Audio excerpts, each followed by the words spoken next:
جی नाज़रीन, गंडापुर ने तो जनाब अला पीटीआई को बिल्कुल, वो क्या कहते हैं कि पीटीआई का प्रोग्राम बढ़ गया।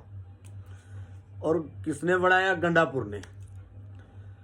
अब अच्छा, पीटीआई में जो अब बातें हो रही हैं, हम किसी और को इसका जिम्मेदार नहीं ठहरा सकते, किसी और सियासी जमात को नहीं ठहरा सकते।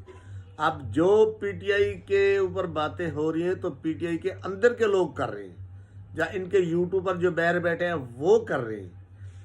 वो क्या कर रहे हैं कि खान साहब के नाम का फायदा उठा रहे हैं।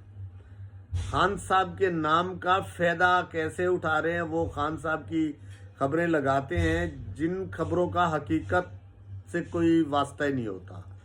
वो ऐसे ऐसे हमारे जो पीटीआई के दोस्त हैं, इनके जज्बात के साथ वो लोग खेल रहे हैं, पैर बैठ के दिहाड़ियाँ लगा रहे हैं। अच्छा, हमारे लोग फिर उनको बहुत अहमियत देते हैं। ये जो बाहर बैठे हुए ना यूट्यूबर, मैं किसका क्या नाम लूँ, सबको पता है, उनकी बात को हमारे पीटीआई के लोग बहुत अहमियत देते हैं, हालांकि उनका कोई वास्ता नहीं हकीकत के साथ। और ये जितना कर रहे हैं इमरान खान के लिए बहुत गलत कर रहे हैं ये लोग। इसी पार्टी के अंदर के लोग, कोई पार्टी को नुकसान दूसरी पार्टी नहीं दे रही, कोई सियासी जमात पीटीआई को नुकसान नहीं पहुंचा रही, जितना नुकसान अंदर से हो रहा है।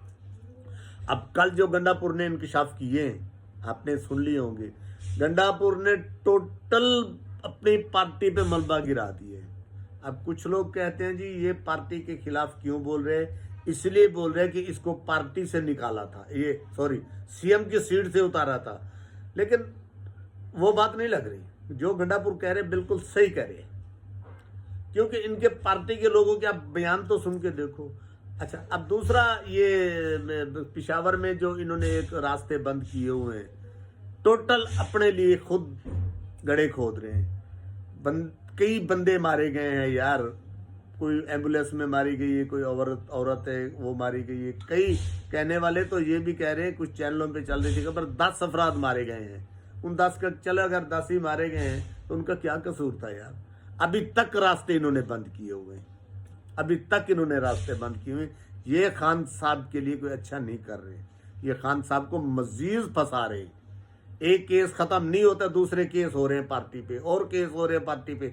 अभी भी कई लोगों पे पर्चे कट गए इसी वजह से, जिन्होंने रास्ते बंद किए और नुकसान किए।